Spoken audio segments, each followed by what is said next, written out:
Michael Carter was a name that echoed across the real estate industry. A self-made billionaire, he had built Carter Realty empire from the ground up, owning some of the most luxurious properties across the country. He had spent years ensuring that his company had a reputation for excellence, but recently disturbing reports had started to surface. Employees had begun whispering about unethical practices, discrimination, and even fraud within the company. Minority clients were allegedly being mistreated, hardworking employees were overlooked for promotions, and managers were pocketing commissions that never belonged to them. Michael had always prided himself on being a fair and ethical businessman. He couldn't ignore these allegations, but he also knew that if he walked into his company as himself, everything would appear perfect.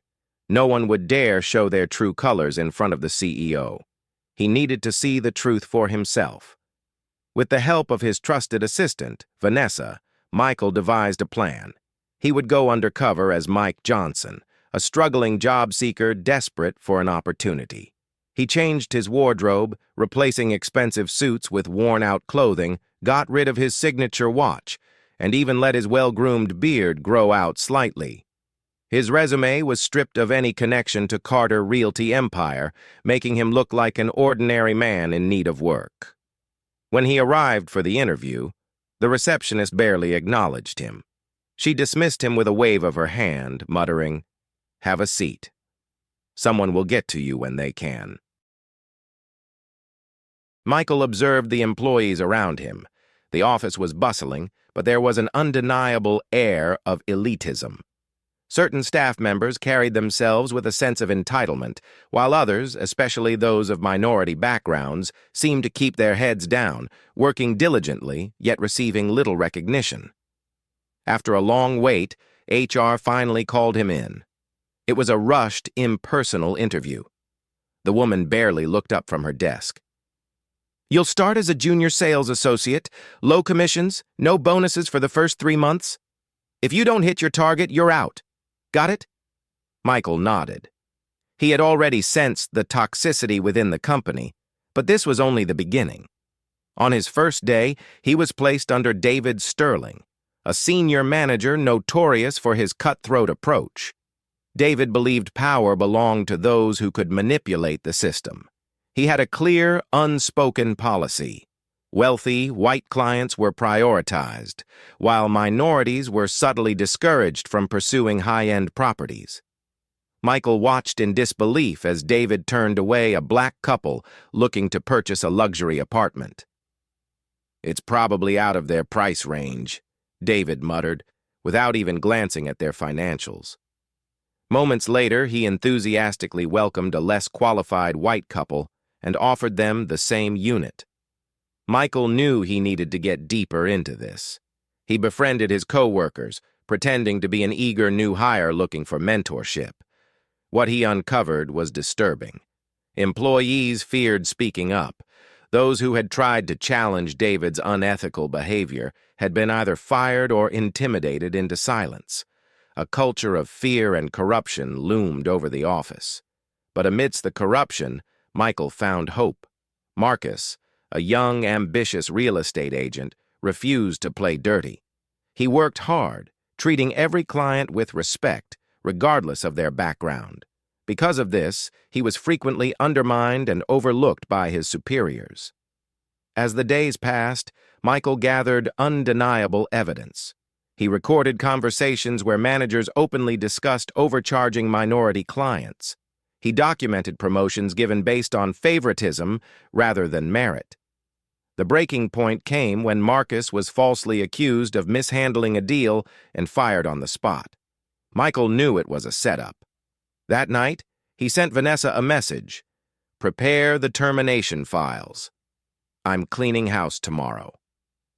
The next morning, Michael entered the office, not as Mike Johnson, but as Michael Carter, the CEO. The room fell silent. Employees who had ignored him just days ago now stood frozen. David's face drained of color. "Mr. Carter, we didn't know you were coming in today." Michael stepped forward, his voice steady but firm. "That's the problem, isn't it?" He called for an emergency company-wide meeting. One by one, he revealed the recordings, the documents, and the overwhelming evidence of corruption. David and several other corrupt managers were fired on the spot. Employees who had been complicit in discriminatory practices were immediately escorted out of the building. Those who had suffered in silence were finally given the respect and recognition they deserved. The media exploded with the story.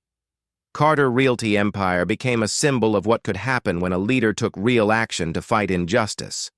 Lawsuits were filed against the former employees involved in fraud. Industry leaders took notice, forcing many real estate firms to reevaluate their own policies. That evening, Michael sat in his office looking out at the city skyline. He had uncovered a dark reality, but in doing so, he had ignited a revolution within his company. This wasn't just about real estate anymore.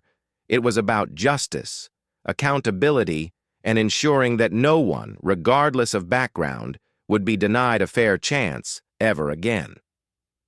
Over the following months, Michael implemented sweeping reforms. He personally oversaw new hiring policies, ensuring transparency and fairness at every level.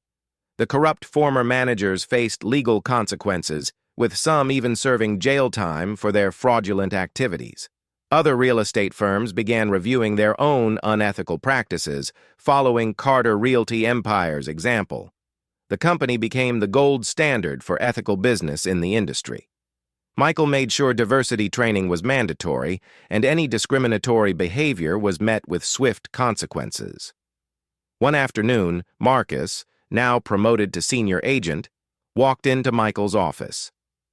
"I just closed a deal with that same couple David turned away months ago," he said, a proud smile on his face. "They got their dream home and they couldn't be happier." Michael nodded, pride evident in his expression. That's what this was always about, giving people what they deserve, without prejudice. As he gazed out over the city, he knew that he had changed not just his company, but the industry itself. A movement had begun, one that proved that integrity, fairness, and justice would always win in the end.